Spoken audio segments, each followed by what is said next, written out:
Hello there, Internet. It's me, Vioshan again, and today I'll be bringing you a down and dirty explanation of Roadhog's hook.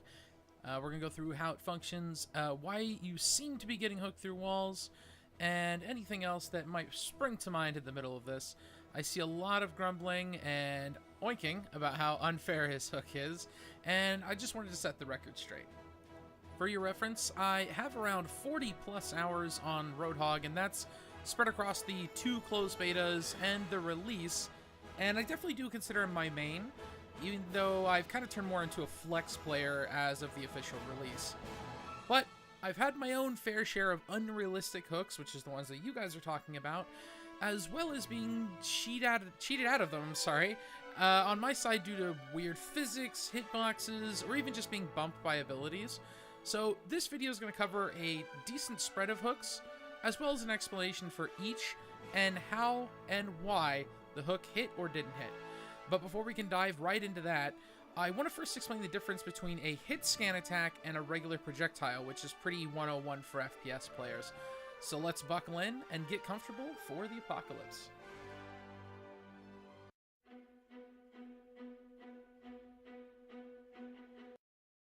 The easiest way to differentiate hit scan and projectile-based attacks is with everyone's favorite sport, Grandma Anna. Notice how when I fire without the scope, you can actually see the projectile, which are those few black pixels that are showing up in midair. When you fire an unscoped shot, the game registers your mouse press, spawns the projectile in front of the barrel of your gun, then sends the newly spawned syringe on its way, using predetermined speed values set by the developers. This means that you have travel time if you're shooting at long-distance targets, which requires you to lead or aim ahead of the target, depending on distance. The other type of attack is called a hit scan. When you use a hit scan attack, the game will not spawn a projectile. Instead, it will automatically calculate the moment you click what your projectile would hit based on its trajectory. If it would strike an opponent, it will apply its damage and count the hit instantly, with no travel distance needing to be calculated, and no leading needing to be done. Now that you have the general idea of how attacks work in FPS games, we can move on to Roadhog's hook.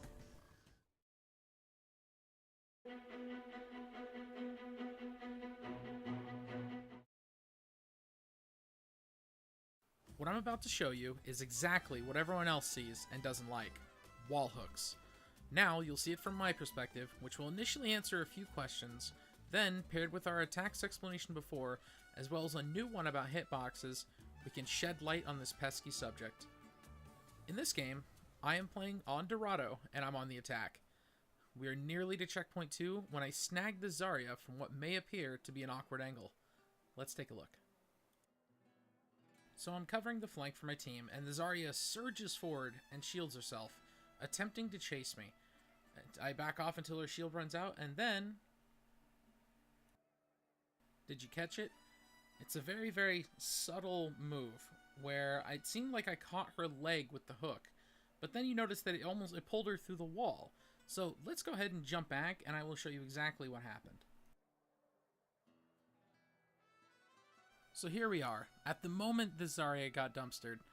Notice the reticule that is barely visible in approximation to the Zarya's location. In order to understand how this hook actually connected, I have to teach you about hitboxes. Imagine every projectile, not hit scans, and character have a bunch of boxes around their character model, which is what you visibly see in the game. When a projectile or hit scan collides with these boxes, the game registers this as a hit, and takes appropriate measures.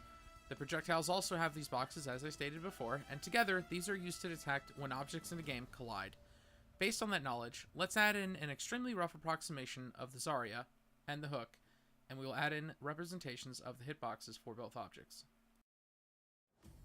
As you can see here, my hook was well within her hitbox, and even if she did take 1 or 2 steps behind the wall, the hook will still catch her. So why does it appear my hook grabs her through the wall? Easy. Animations. See, when a hook actually lands on somebody, the animation has to complete. So what happens is the hook will snap into someone's You know what? Let me go ahead and show you a different example. We'll go to Volskaya, and we'll show you a very interesting version of this. Here we are in Volskaya, the capital of cold weather and epic dancing 10-story tall robots. What you're going to see is a completely invisible through-the-wall hook. This was staged as a recreation of a very, very popular short GIF that was posted. But pay particular attention to what happens to the hook once it connects. Let's take a look. Implausible? Hardly. Note that the Roadhog's hook is a projectile in and of itself, with the hook at the end of the rope being the actual projectile the hitbox is attached to. Also note that the hook snapped to the middle of the McCree's character model the moment the hook connected in order to complete the animation. Let's go back and watch the entire hook in slow motion. So here we are again at the very beginning. This time we're going to watch this in slow motion, and we're going to go through everything as we go. Here we go. Notice where the reticule is, and let's freeze it right here. From this point, we are literally a few frames away from connecting to McCree. Now let's overlay the hitboxes once again to show what's going on. You can see that McCree's hitbox is still within the hook's hitbox. However, you'll also notice that the hook's hitbox is bigger than the actual hook object itself.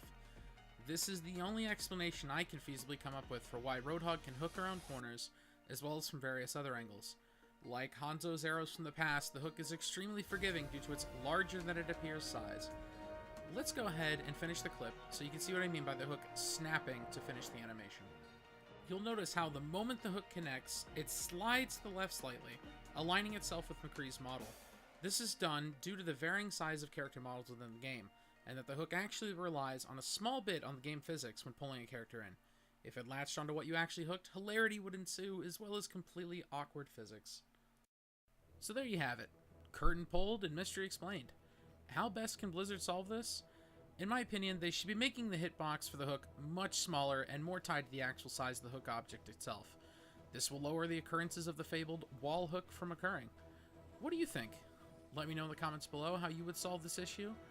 And until next time, may your hooks be straight, enemies be scrapped, and apocalypses only consist of you. See you later, guys.